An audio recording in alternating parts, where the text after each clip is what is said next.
Hey, welcome back to NextGen AI Lab. It's David here. Today, we're diving into one of the coolest features inside HeyGen Studio, customizing your AI avatar, kind of like shapeshifting, but without needing to learn video editing.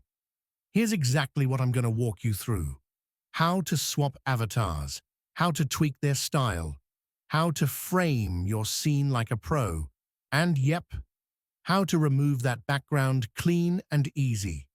Let's keep it simple, smooth, and smart, just the way we like it.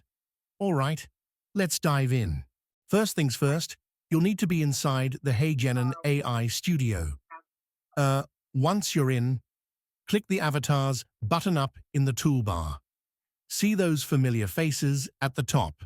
Yep, that's where all your custom avatars live. Want to make a new one? Just hit Create New Avatar.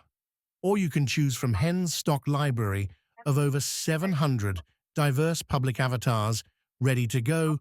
You'll probably find the perfect match in no time.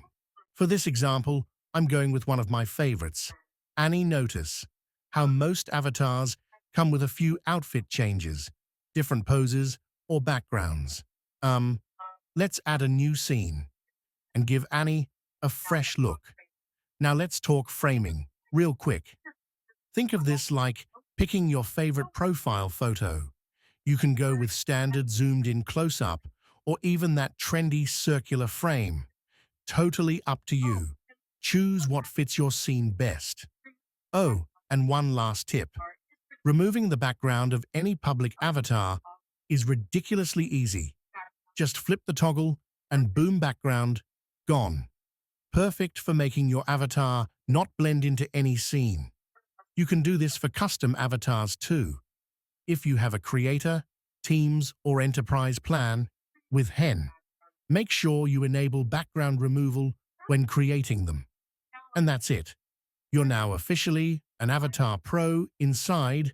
And if you want to dive deeper into how to use HeyGen or other AI tools to speed up your creative workflow, check out the playlist at the end of this video. Don't forget to hit subscribe so you won't miss the next smart tip. See you in the next one.